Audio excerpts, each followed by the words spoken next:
Lecture 10, Chapter 4, Torque on a rectangular current loop in uniform magnetic field. Now यहाँ पर point क्या है, तो कि एक लूप है, ठीक है, जो करंट कैरिंग लूप है एंड रेक्टेंगल का शेप का है एंड उसको हमने रखा है यूनिफॉर्म मैग्नेटिक फील्ड में, यानी कि इस तरह से यहाँ ऐसे हमारा ऐसे मैग्नेटिक फील्ड है एंड उसमें हमने ऐसे लूप को रखा है, ठीक है। सो ये हमारा लूप हो गया एंड ये नॉर्थ है, ये साउथ है, तो मैग्नेटिक फील्ड क्या होता है, नॉर्थ टू साउथ होगा, यानी मैग्नेटिक फील्ड यहाँ से हमें ये डायरेक्शन वाला देखने को मिलेगा। याद रखने वाली चीज क्या है, तो कि हमने जो इलेक्ट्रिक फील्ड देखा था, इलेक्ट्रिक फील्ड क्या था, पॉजिटिव टू नेगेटिव था। सेम वे मैग्नेटिक फील्ड क्या होगा, तो कि नॉर्थ टू साउथ होता है। सो पहले अगर हम देखते हैं तो क्या, तो कि हमारे पास एक रेक्टेंगुलर कॉइल है जो कि क्या है, ए बी सी डी। सो ये ए बी सी डी ये हमारा एक रेक्टेंगुलर कॉइल है एंड उसको हमने रखा है यूनिफॉर्म मैग्नेटिक फील्ड बी जहां प्रेजेंट है। तो यहाँ पर ये हमारा मैग्नेटिक फील्ड बी जो है वो प्रेजेंट है। अभी ये जो है ना उसका एक एक्सिस होगा, हमारे लूप का एक एक्सिस होगा, ठीक है। तो ये जो है इसका एक्सिस क्या है, तो कि मैग्नेटिक फील्ड से परपेंडिकुलर है। देखो यहाँ से ये इस तरह से मैग्नेटिक फील्ड है एंड यहाँ पर ये ऐसा एक्सिस है, तो ये ऐसे परपेंडिकुलर आएगा। तो एक्सिस जो है वो मैग्नेटिक फील्ड के परपेंडिकुलर है।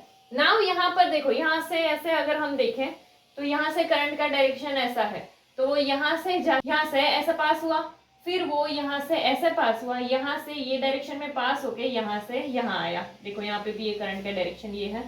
सो पहले हम इसके एक एक के लिए देखते हैं। तो यहाँ ए बी वाले में अगर हम देखें तो ए बी वाले में क्या हुआ, तो कि करंट हमारा ये डायरेक्शन में, यानी कि ए बी वाले में करंट ऐसा है एंड मैग्नेटिक फील्ड कहाँ, तो कि यहाँ जा रहा है। देखो मैग्नेटिक फील्ड यहाँ, करंट यहाँ, तो ऐसा बन रहा है कि करंट यहाँ, मैग्नेटिक फील्ड यहाँ, कितने का एंगल बना, तो 90 डिग्री का एंगल बना।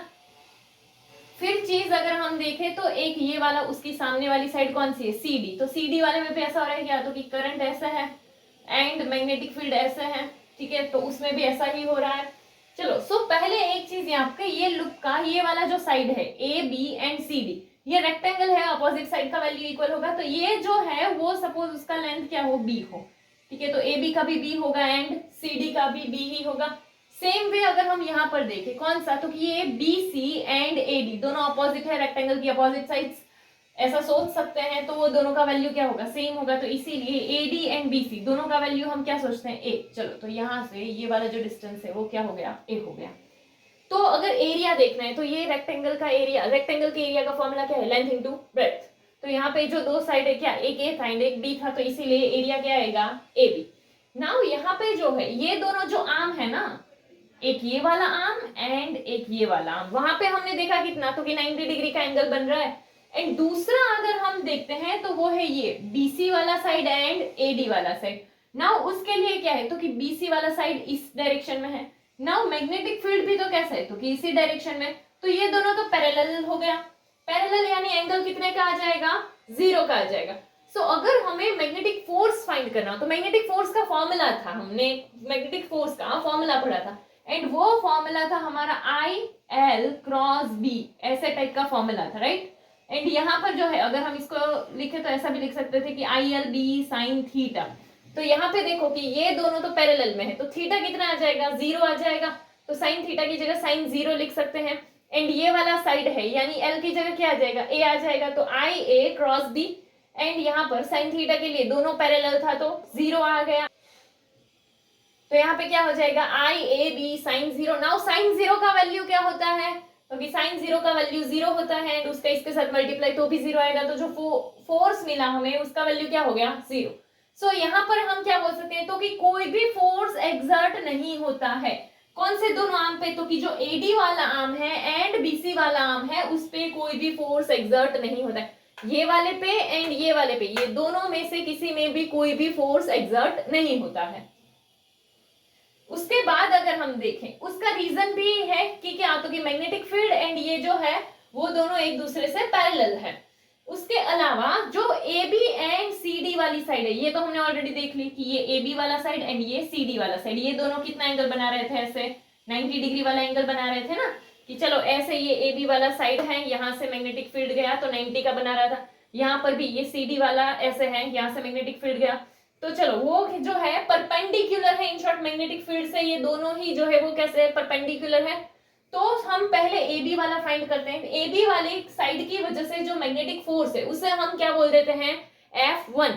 तो क्या आ जाएगा, आई बी क्रॉस बी। नाउ यहाँ पर बी कहां से आया, तो कि वो बी ये वाला है, ये जो एल था उस एल की जगह हमने यहाँ बी रखा है, तो क्या आ जाएगा आई बी क्रॉस बी। एंड ये परपेंडिकुलर था यानी 90 डिग्री का एंगल, तो हम क्या लिख सकते हैं, तो कि I B B sine pi by 2, sine pi by 2 यानी साइन 90, पाई बाई 2 जो है वो 90 है। एंड साइन 90 का वैल्यू क्या होता है, तो कि 1 होता है, एंड 1 का इसके साथ मल्टीप्लाई, तो सेम ही आंसर आएगा, कौन सा, तो कि आई बी बी। तो ये हमें फोर्स मिल गया, ठीक है, कौन सा वाला, तो कि ए बी वाले के लिए। फिर अगर हम दूसरा ये जो है अपना सी डी वाला, सी डी वाले के लिए अगर हम देखते हैं तो क्या आ जाए, उसके फोर्स को F2 बोल देते हैं। ए बी वाले को क्या बोला था, F1, इसको को क्या बोल देते हैं, F2। तो फॉर्मूला तो सेम आएगा, आई बी क्रॉस बी, क्योंकि यहाँ पर भी ये जो साइड है वो भी क्या, उसमें एल की जगह तो बी ही आने वाला है, एंड साइन 90 ही आने वाला है क्योंकि परपेंडिकुलर ही है, एंड साइन 90 का वैल्यू भी बना जाएगा। तो इसीलिए इसका भी आंसर क्या आएगा, आई बी बी। तो देखो F1 का आई बी बी, F2 का भी आई बी बी, तो हम ऐसा बोल सकते हैं कि दोनों ही कैसे होंगे, इक्वल होंगे, कि F2 equals to F1 equals to I B B. चलो इतना पता चल गया। नाउ एक चीज यहाँ पर जो लिखी हुई है दैट इज कि नेट फोर्स जो है ना वो 0 होगा। अभी नेट फोर्स 0 क्यों होगा, देखो यहाँ पर तो हमने देखा F1 का वैल्यू भी मिल रहा है, F2 का वैल्यू भी मिल रहा है, चलो ये दोनों भले ही 0 है बट ये दोनों पे तो फोर्स मिल रहा है ना, स्टिल नेट फोर्स 0 कैसे हो गया। तो देखो हमने इसके पहले वाले चैप्टर में जो पढ़ा था उसमें हमने ऐसा देखा था कि अगर हमारे फोर्सेस जो है वो डिफरेंट पॉइंट पे आए हैं, यानी कि यहाँ पे देखो दो आर्म है, यहाँ से समझ लो, जैसे ये है लूप में एक फोर्स इस पॉइंट पे लग रहा है एंड एक फोर्स इस पॉइंट पे लग रहा है, तो फोर्सेस कैसे हैं, दो डिफरेंट पॉइंट पे है, ठीक है, बट अपोजिट डायरेक्शन वाले होंगे। उसका रीजन क्या है, यहाँ पर हम जब देखेंगे ना ए बी वाले आर्म पे, तो जो हमें फोर्स का डायरेक्शन मिलेगा वो होगा डाउनवर्ड डायरेक्शन, एंड यहाँ पर हमें जो फोर्स का डायरेक्शन मिलेगा वो होगा अपवर्ड डायरेक्शन, यानी कि ये वाले आर्म पे जो अपवर्ड डायरेक्शन मिला हमें वो, एंड यहाँ पे जो डाउनवर्ड डायरेक्शन मिला हो, तो दोनों का फोर्स के लिए हम क्या बोल सकते हैं, तो कि देखो दोनों का मैग्नीट्यूड तो इक्वल है, डायरेक्शन अपोजिट है, तो एक पॉजिटिव एक नेगेटिव के हिसाब से सोच सकते हैं, तो एक पॉजिटिव एक नेगेटिव 0 हो जाएगा, तो इसीलिए जो नेट फोर्स होगा वो क्या आ जाएगा, 0 आ जाएगा। बट इसमें टॉर्क प्रोड्यूस होगा। टॉर्क क्यों प्रोड्यूस हो रहा है, क्योंकि ये दोनों डिस्टेंस पे है, अगर ये दोनों एक पॉइंट पे होते ना तो टॉर्क प्रोड्यूस नहीं होता।